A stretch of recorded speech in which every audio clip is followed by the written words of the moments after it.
Hello everyone, it's been 4 months since the last video, so I thought it was about time I got back on here and showed you some of the new stuff we've been working on.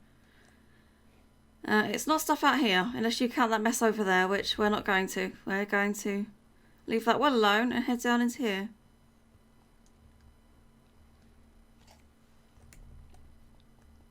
One of the least interesting things, but a useful thing we did, was filling all the gaps that were behind these walls. Most of the courtyard was in fact hollow, which is realistic, but not good for lag when there's not actually anything under there that we need to do at the moment.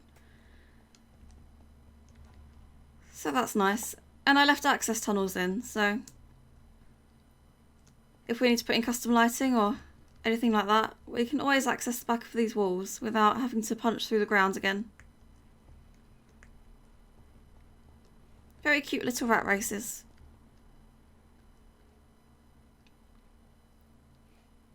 So that was the thing that was done. And then we finally got around to working on the history gallery. The entire thing, which is still in experimental stages, as you can tell by the lighting. The testing of seasonal lighting, the holes in the ceiling. The unfinished galleries around here. Oh, that mess, whatever that is. We'll get to that in a minute. But we did finally resize this to go with the new scale of everything. And there's a piece of sushi down there, of course. That's a very, very old reference. This is eventually going to be the timeline of the build and the project as a whole. This is meant to be over there. I will sort that out eventually. Where do we go from here? Oh, down. Down this side are staircases, which I believe do... Well, I know they don't exist in the actual building, but they work really well. So they're down there. Which leads to this lower area. There are also all kinds of rooms behind here, which are all now filled in. The only one we kept was this one this way, which needs to be finished with more quotes and my quotes. I don't have any quotes at the moment. Maybe I've just never said anything that interesting. And the most fun part, in the old Louvre build, this down here was the area where all the houses were. I had an apartment down here, Zach did. So it was only fair, in the spirit of the thing, that I built a new apartment down here, under the sushi. So there's a small staircase that goes down here. There's a badly textured door, which I don't like. I do not want to be running out of night vision. And in here there's this really adorable little Japanese style apartment. Or hopefully Japanese style anyway.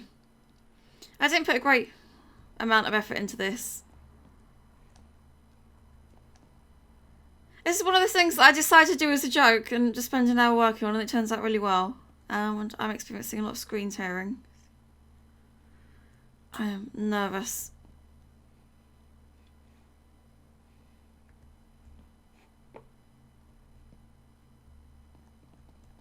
Yeah, this is quite adorable. Apart from the bathroom. The bathroom's a bit sad. Nothing particularly Japanesey about it. It's just standard bathroom.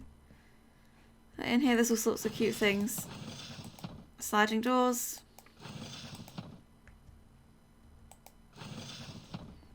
It was a nice break from away from doing all the normal standard things. A very different style.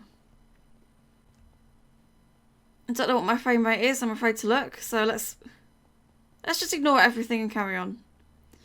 This is a new room. Wow. Yeah, I think the last time I made a video, this just led to... I don't think it even led to a hole. I think it just led to a solid wall right here. This is the basement of the pavilion that's above us. There are staircases going up either side, which are made of an experimental staircase style I was trying. Made of armourer's blocks. It's not bad, it needs colouring. And shaping and all that fun stuff. Areas of the Louvre are either really lovely and well lit or not lit at all. And just in complete darkness, so... Oh.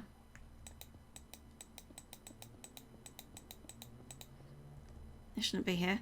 Anyway, what should happen here is that there should be another staircase going up here, which goes to the floors above. I love how the downstairs looks so well presented and everything. You come up here and there's just giant slices missing and no roof or ceiling. Oh, there's this that needs a lot of work. At least it exists though, that's a start. It's more than it did. Right, this is a really lovely room. I know these pillars aren't adequately textured because they need shading and stuff and colouring. Basically everything to make them look decent, but this room is very impressive.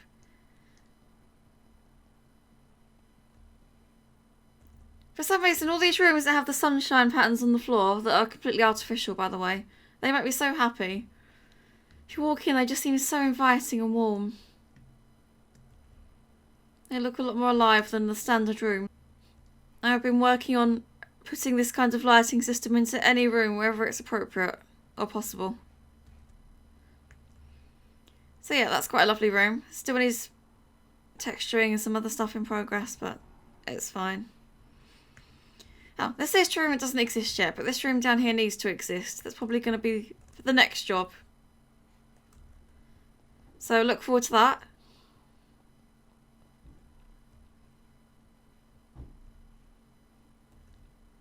And then something that I've been really excited about for a long time, because it's, once again, it's a change from the general limestone and arches architecture of the Louvre.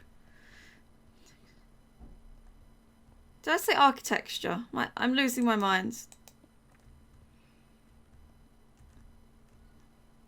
There's a rabbit called Hopper in here who's being contained for his own good because he keeps getting in the way.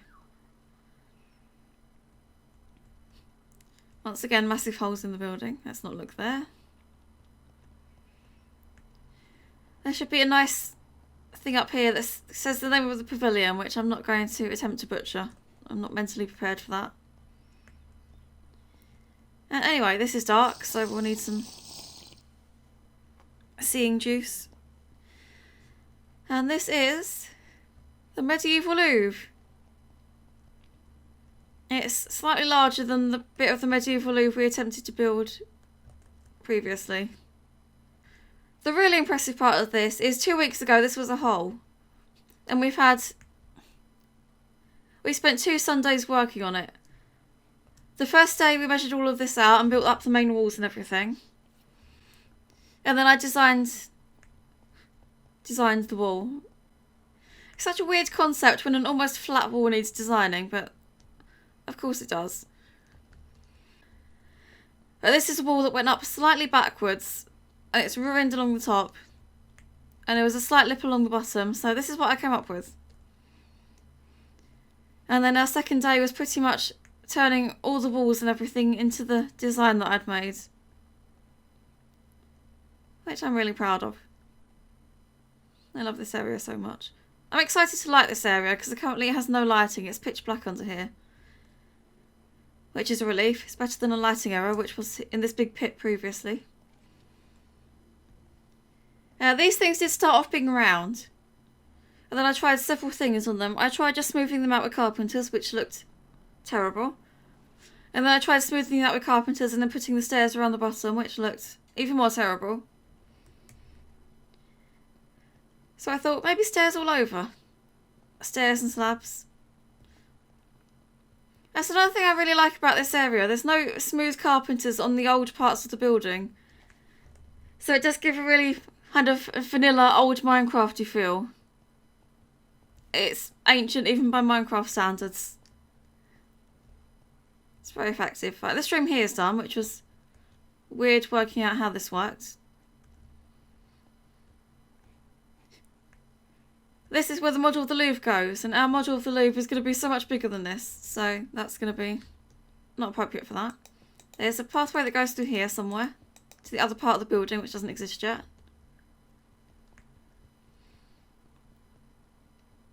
This goes up into another pavilion. And then there's a staircase that splits left and right to go into the 2 wings leading off of that. So that's another one of the things that's going to be done fairly soon that I'm excited about. For some reason, I don't know why, but I really love it when different parts of the Louvre meet up. And then this goes through here to this room, which is pretty much everything we've seen before, but this time it's round. The amount of work that went into this is a nightmare. It took ages. It's also hollow. Ian. Just a big round hole.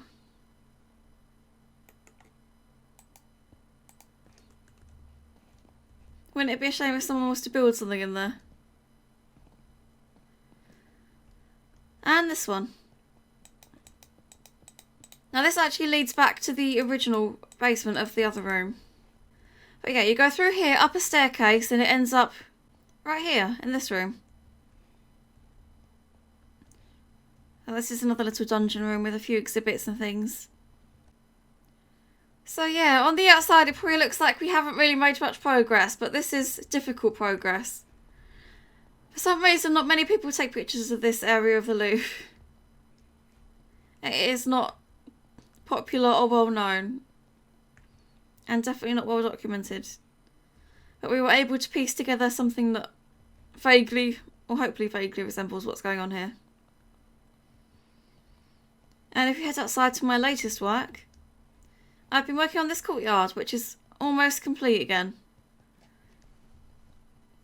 Since we resized the whole building, or this part of the building, the walls that were already there no longer held any relevance, so we deleted all those.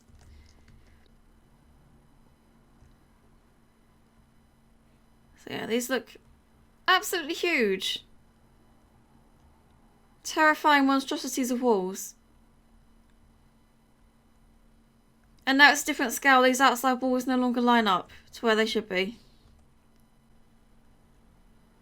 They're probably going to get torn down anyway. I think what needs to happen is we need to do the inside wall, or the inside room, and the outside wall at the same time. Because a lot of these rooms rely on the positioning of the windows to be either opposite each other or not opposite each other. And since this inner wall is fixed, because it's all a mirror of each other, then it's the outer wall that has to change. So this is probably going to end up being the least accurate part of the Louvre. So there we go, we haven't done a huge amount, but what we have done is a good foundation for building other things. And it was stuff that needed to get done, so wonderful. It's good that we've actually been keeping it up this time. Because for the history of the Louvre project, most of the things we've done, we've spent 3 months a year building it, and the 9 other months of the year completely ignoring it. So the fact that we've been able to keep up the weekly sessions for such a long time is very promising to me. I'm very glad. All we need to work on now is keeping up the videos.